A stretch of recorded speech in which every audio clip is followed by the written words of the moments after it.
నమస్తే అని గోసుకుమరి. పవన్ కళ్యాణ్ గారి పర్యవేక్షణ చాలా అవసరం. దేనికి? పవన్ కళ్యాణ్ గారు ఎన్నో నిధులు ఇస్తున్నారు. ప్రతి పైసా కూడా ప్రజల కోసం ఖర్చు పెడుతున్నారు. చివరికి ఏజెన్సీ ప్రాంతాలకి, అంటే చివరి వరకు, ఆంధ్రప్రదేశ్ చివరి వరకు అటవీ ప్రాంతాలకు కూడా వెళ్ళిపోయి రోడ్లు వేసేస్తున్నాడు. ప్లస్ ఆ గిరిజనులకు సంబంధించిన సమస్యలు తీరుస్తున్నాడు. మామూలుగా ఏదైనా సమస్య ఉంటే డబ్బులు ఇచ్చేస్తున్నాడు, అన్ని చేస్తున్నాడు టోటల్ గా. కానీ అవి జరుగుతున్నాయా లేదా? మామూలుగా రాజకీయాల్లో ప్రధానమైనటువంటి విషయం ఏంటంటే, ఎప్పుడైతే మనం డబ్బులు ఇస్తాం, చేయమని చెప్తాం, కానీ కింద ఉంటే వాళ్ళు కొంచెం అంటే స్టేజ్ల వారీగా, డిపార్ట్మెంట్ల వారీగా ఆ డబ్బుల్ని ప్రజలకి చేరనిస్తారా? ఇంతకాలం ఇన్ని దశాబ్దాల రాజకీయంలో మనం చూసింది అదే.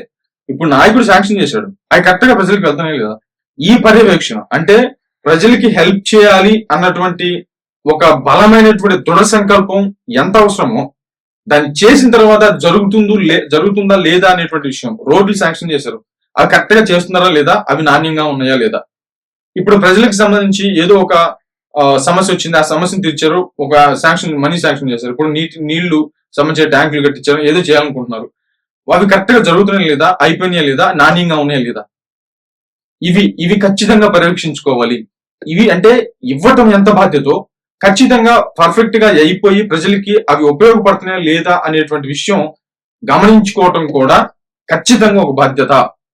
కంపల్సరీగా ప్రజలకు ఇవ్వడానికి ఏ విధంగా అయితే ప్రోగ్రామ్ పెట్టుకున్నారో అవి అయిపోతున్నాయా లేదా, కరెక్ట్ గా పనులు జరుగుతున్నాయా లేదా, నాణ్యంగా జరుగుతున్నాయా లేదా, ప్రతి పైసా ప్రజలకు ఉపయోగపడుతుందా లేదా, ఖర్చు అవుతుందా లేదా అనేటువంటి విషయం కూడా అంటే తెలుసుకోవడానికి ఒక ప్రోగ్రామ్ పెట్టుకుంటే ఈ పవన్ కళ్యాణ్ గారికి తిరిగే ఉండదు.